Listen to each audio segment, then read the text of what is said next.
जब आज से 10 साल बाद आप पीछे मुड़कर देखेंगे तो उस एक ऐतिहासिक फैसले को याद कर दिल से शुक्रगुजार होंगे। एक ऐसा कदम जिसने भारत को उसकी भौगोलिक सच्चाई से रूबरू करा दिया। ये वही समय था जब देश ने सख्ती से अपनी हिफाजत का रोड मैप तैयार किया। वर्ष 2025 में भारत की अर्थव्यवस्था 4.2 ट्रिलियन डॉलर के आसपास पहुंच चुकी है। लेकिन गौर करने वाली बात यह है कि इतनी अर्थव्यवस्था के साथ भारत ने अपनी सेना के लिए 80 अरब डॉलर का बजट तय किया है। ये सिर्फ एक आंकड़ा नहीं बल्कि एक सोच है, वो सोच जो बताती है कि देश ने अब अपने रक्षात्मक ढांचे को लेकर गंभीरता से निवेश करना शुरू कर दिया है। अब जरा नजर डालते हैं चीन की ओर। उसकी अर्थव्यवस्था 19 ट्रिलियन डॉलर के लगभग है और वो लगभग 245 अरब डॉलर अपनी मिलिट्री पर खर्च कर रहा है। इसे आप राउंड फिगर में 250 अरब डॉलर भी मान सकते हैं। तो जब भारत 80 अरब डॉलर के स्तर पर खड़ा है और चीन 250 अरब डॉलर पर, तभी एक ऐसी रिपोर्ट सामने आई जिसने सभी रणनीतिकारों का ध्यान खींचा। एक ऐसा आकलन जो भारत की भावी ताकत की झलक देता है। इस रिपोर्ट के मुताबिक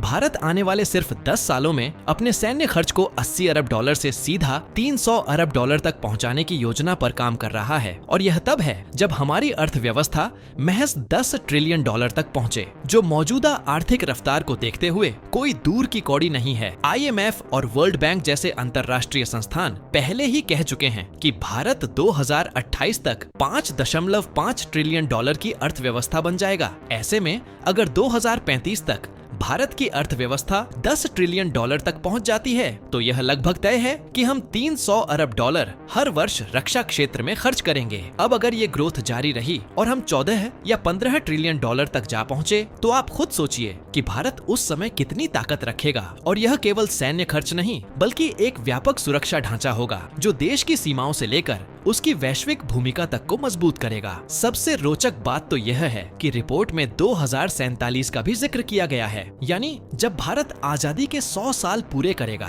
तब यह अनुमान है कि देश हर वर्ष अपनी सेनाओं पर लगभग 370 से 400 अरब डॉलर तक खर्च कर रहा होगा। यह कोई मामूली बात नहीं है, यह विश्व इतिहास का सबसे व्यापक सैन्य विकास अभियान बन सकता है। भारत धीरे धीरे उस मुकाम की ओर बढ़ रहा है जहाँ सिर्फ सीमा की सुरक्षा नहीं बल्कि रणनीतिक दबदबा, तकनीकी बढ़त और वैश्विक स्तर पर निर्णायक भूमिका निभाना भी उसकी पहचान बन जाएगी। दुनिया शायद उस वक्त अचरज से देखेगी कि कैसे एक लोकतंत्र ने अपनी आर्थिक और सुरक्षा नीति को संतुलित रखते हुए इतिहास की धारा को मोड़ दिया। अगर इस पूरी तस्वीर को ध्यान से देखा जाए तो ऐसा लगता है कि भारत 2035 तक वो ताकत हासिल करने जा रहा है जो शायद आज के समय में केवल चीन के पास है, और हो सकता है कि उस स्तर को भी पार कर जाए। जो कुछ पहले केवल विश्लेषकों के अनुमान थे वो अब हकीकत का आकार लेने लगे हैं। भारत में इस समय जो सैन्य तैयारी चल रही है वो किसी मामूली विस्तार की नहीं बल्कि एक अभूतपूर्व सैन्य निर्माण की शुरुआत है। अभी कुछ ही समय पहले देश ने अपने रक्षा बजट को 80 अरब डॉलर तय किया था,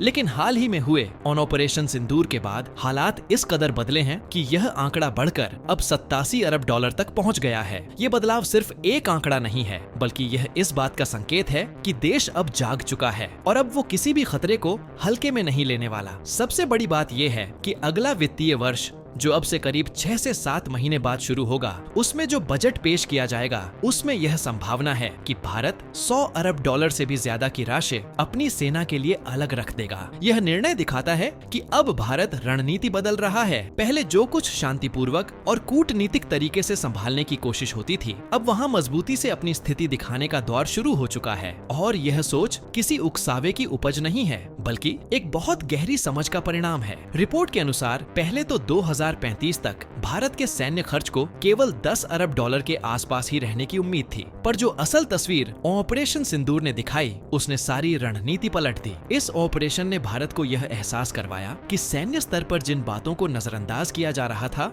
वे ही दरअसल सबसे अहम थी। उसके बाद जो निर्णय लिए गए वे अब महज आंकड़ों की बात नहीं बल्कि नीति की दिशा बन चुके हैं। भारत अब यह समझ चुका है कि जब तक आसपास की परिस्थितियां जटिल हैं, तब तक केवल विकास दर और GDP से कोई फर्क नहीं पड़ेगा। जरूरी है एक ऐसी सुरक्षा परत बनाना जो सिर्फ सीमाओं की नहीं, देश की संप्रभुता की रक्षा करे। इसीलिए अगर कहा जाए कि ऑपरेशन सिंदूर ने भारत की सैन्य नीति को एक बिल्कुल नया मोड़ दिया है, तो यह किसी तरह की अतिशयोक्ति नहीं होगी। यह वही मोड़ है जहां से देश ने यह तय किया कि अब वह केवल एक बड़ी अर्थव्यवस्था नहीं बल्कि एक मजबूत रणनीतिक ताकत भी बनेगा। वो ताकत जो खुद को भी बचा सके और जरूरत पड़ने पर दूसरों को भी समझा सके।